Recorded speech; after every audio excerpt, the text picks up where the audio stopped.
ආයිබෝවන් ජීවන් මහත්තයා. ආයිබෝවන්. ඉතින් අදත් මේ කොහෙද මෑන්දෑ කරේ?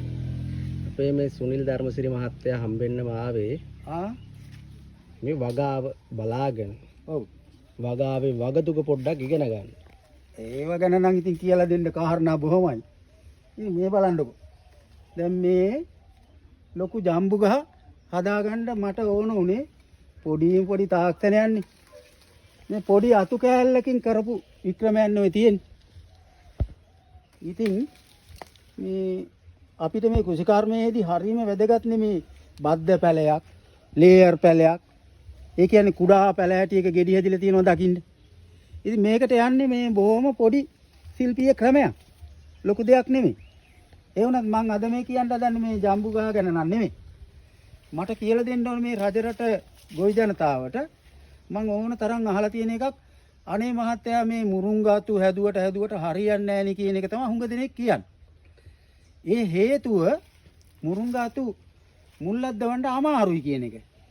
නෑ ඒක සරල ක්‍රමයක් තියෙන්නේ. පොඩි ක්‍රමයක් තියෙන්නේ. හැබැයි ඒ තුල සංගවෙලා තියෙනවා කෘෂි විද්‍යාත්මක සාධක. ඉතින් අපි මේ ජීවන්තර හැම වෙලාවෙම උත්සාහ කරන්නේ එයාගේ YouTube නාලිකාව හරහා කාට හරි මොන හරි දෙයක් උගන්වන්නනේ.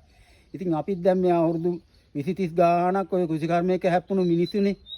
ඒ නිසා මාත් සූදානම් ඔයාලට මොනවා හරි පොඩි දෙයක් ඒ හරහා කියලා දෙන්න. ඒකට අපි මුරුංගාත්තක් අරගෙනම බලමු. මේ මුරුංගාත්ත කපා ගන්න එක්තරා ක්‍රමයක් තියෙනවද? ඒක හදන්න තව රටාවක් තියෙනවද? ඒ අනුව කොහොමද අපි මේ මුරුංගාත්තක් සාර්ථක මුල්ලද්දව ගන්න? මම අද කියලා දෙනවා ඔයාලට මුරුංගා අතු කෑලි 10ක් ඇදුවොත් 10ම මුල් අල්ලන විදිය. අපි පොඩ්ඩක් ඉස්සරහට ගිහින් බලමු. එහෙනම් ජීවම් මහත්තයා අපි මේ මුරුංගාත්තක් නිවැරදිව කපා ගන්න හැටි කොහොමද කියලා බලමු. මේ සියුම්ම කැපෙන පිහියකින් අඩි 1මාරක් විතර මහා අධික මුරුංගාත්තක් ඕන නැහැ. දැන් අපි හිතමුකෝ මෙන්න මේ පැත්ත මෙන්න මෙහෙම පෙත්ත තියෙන්න කපනවා. යටට කෙහෙල් පෙත්ත හැඩේ කියන්නේ. ඊට පස්සේ අපි හිතවන්න ඕන කරන ප්‍රමාණයට මෙන්න මේ අතර කපනවා. දැන් ඒ කැපුමේ තියෙනවා ලොකු වෙනසක්. දැන් මේ බලන්නකෝ එක පෙත්තක් මේ පැත්තට. අනිත් පෙත්ත මේ පැත්තට. දැන් අපි මේක හදන්න ඕන මෙන්න මේ වගේ බොරළු ටිකක් උස වැහි වැඩි කාලයක නම් උස තැනක හුඹහක් ළඟ ගොඩල්ලක. එහෙම නැත්නම් පස්සටි දාලා සකස් කරගත්ත භූමියක. එහෙම කරනවා නම් ජලය සම්පාදනය කරමින් කරනවා නම් තමයි හොඳ. වැහලා වැහි වැඩි වුණොත් එතන තියෙනවනේ විද්‍යාත්මක හේතුවක්. දැන් අපි දැනට මේ දඬු කැබැල්ලට කියනවා මව් ශාකය කියලා. මේ මව් ශාකය මුල් අදින්නේ හෝ ලියලන්නේ මේ තුල අන්තර්ගත සංචිත ආහාර, සක්‍රීය සෛල, හෝමෝන් කියන ඒ වගේ ප්‍රතිශතය අනුවයි.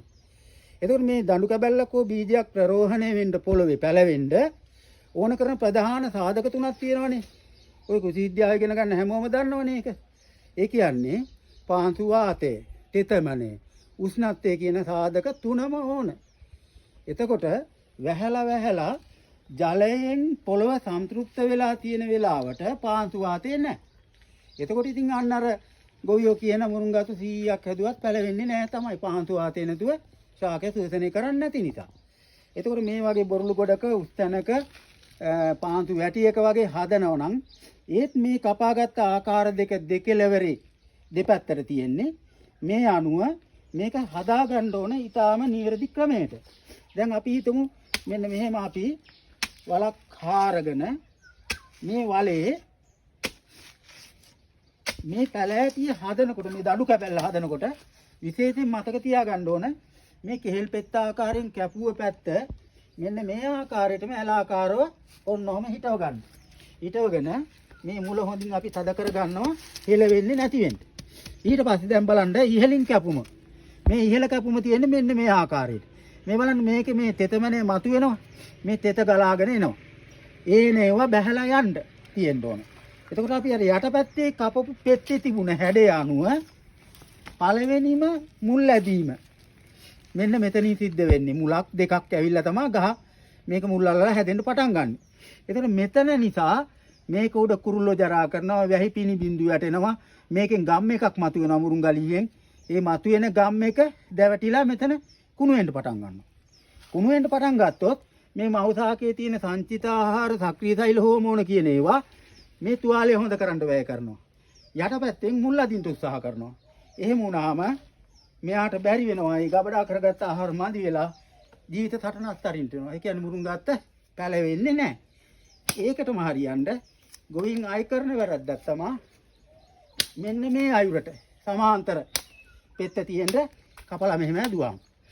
මෙන්න දැන් මේකේ පෙත්ත වගේ තියෙන යටපැත්ත ඒක පුරාවෙන්ම මුල් අදින්න උත්සාහ කරනවා. මෙතන කුරුල්ලෝ ජරා කරන ඒවා, දූවිලි වැටෙන ඒවා මේක එකතු වෙලා එන ගම් එක එකතු වෙලා දෙකලවරින් කුණු වෙලා ගහ මැරෙනවා. ඉතින් ඒක වළක්වා ගන්න තියෙන සරලම ක්‍රමය තමයි මේ දෙකලවර කපන ආකාරයයි හිටවන හැඩය. එහෙම වුණාම වාට සාර්ථක මුරුංගා වගාවක් කරගන්න පුළුවන්. උපරිම දිග දඬු කැබැල්ල අඩි 1.5කට වඩා කපන්න ඕන නැහැ. එහෙම වුණොත් ඔන්න මේ ඉදිරියේදී ඔයාලට එන වැහිටි කල්ලලා ලස්සන වගාවක් කරගෙන හරි ඉක්මනින් ආදායම් ගන්න පුළුවන් මුරුංගා වගාවේ.